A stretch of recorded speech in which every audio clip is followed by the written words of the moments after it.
হীরাতে পাঠিয়ে দিয়েছেন। নবী যেখানে কোরআন সেখানে। এজন্য কোরআনের অনেক সূরা রয়েছে মাদানিয়া, অনেক সূরা রয়েছে মাক্কিয়া।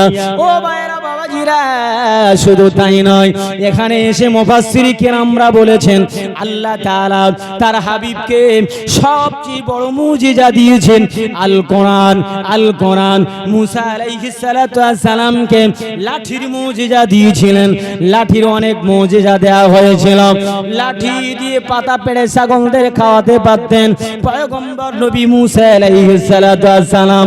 ও ভাইরা বাবাজিরা, তাফসীরে কাসিরের ভিতরেই লেখা হয়েছে লাঠি দ্বারাই মুসা আলাইহিস সালাতু ওয়াস সালাম 10 রকম মুজিজার কাজ নিতে পারতেন।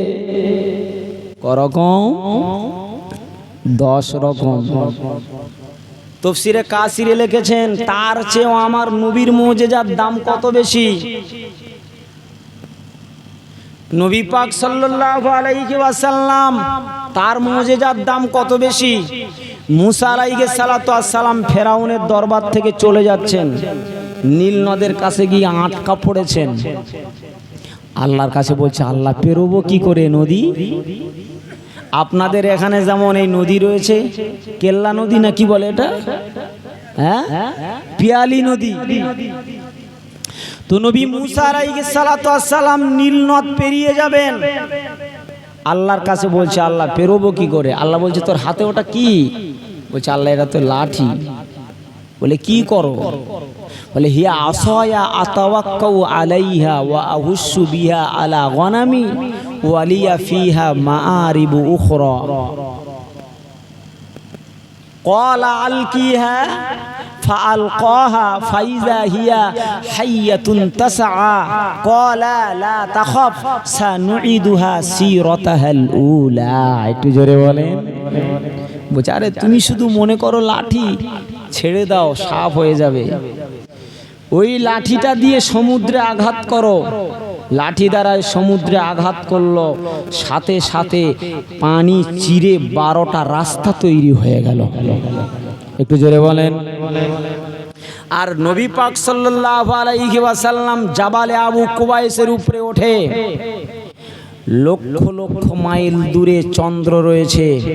আবু জেহেল বলছে হাবিব আব্দুল্লাহর বেটা মোহাম্মদ, জীবনে তোর আর বিরোধিতা করবো না, ঈমান আনবো। বলছে কি করলে ঈমান আনবে।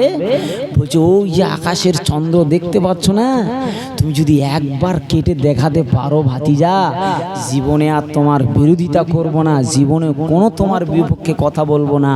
আমি তোমার হাতে হাত দিয়ে ঈমানের কলমা পড়ে মুসলমান হয়ে যাব। ভাতিজা বলছেন চাচা যান, শুধু আপনি দেখবেন কেন, আপনার যত নেতা মন্ত্রীরা আছে তাদেরকে ডেকে আনেন, কারণ আপনি তো আবার বলবেন মোহাম্মদ জাদুকর। কথা বলেন না কেন, ঠিক কিনা।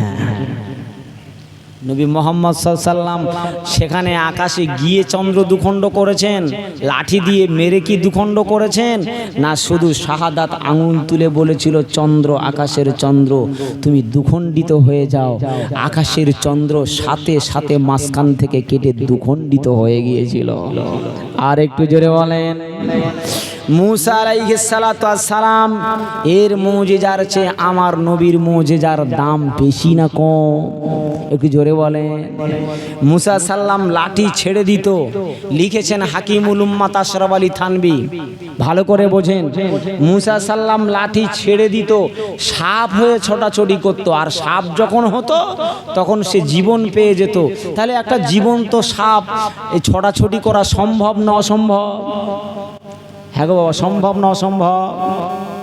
আমরা ছোটবেলায় পড়িনি বাপুরাম সাপুরে, হ্যাঁ কোথায় যাস বাপুরে, আয় বাবা রেখে যা, দুটি সাপ রেখে যা, পড়িনি আমরা? তা সাপ যখন জীবিত থাকে ছোটাছুটি করা সম্ভব, আর লাঠি যখন ছেড়ে দেয় তখন তো সে জীবন্ত সাপ হয়ে যায়, ছোটাছুটি করা সম্ভব, দৌড়াদৌড়ি করা সম্ভব।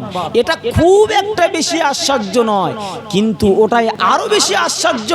হাকিমুল উম্মাত আশরাফ আলী থানভী রহমাতুল্লাহ লিখেছেন আমার নবী মদিনার খাজুর গাছ কেটে মদিনার মসজিদের খুঁটি বানিয়েছিলেন, হেলান দেওয়া থেকে দূরে রাখলেন, খেজুর গাছের ভিতর থেকে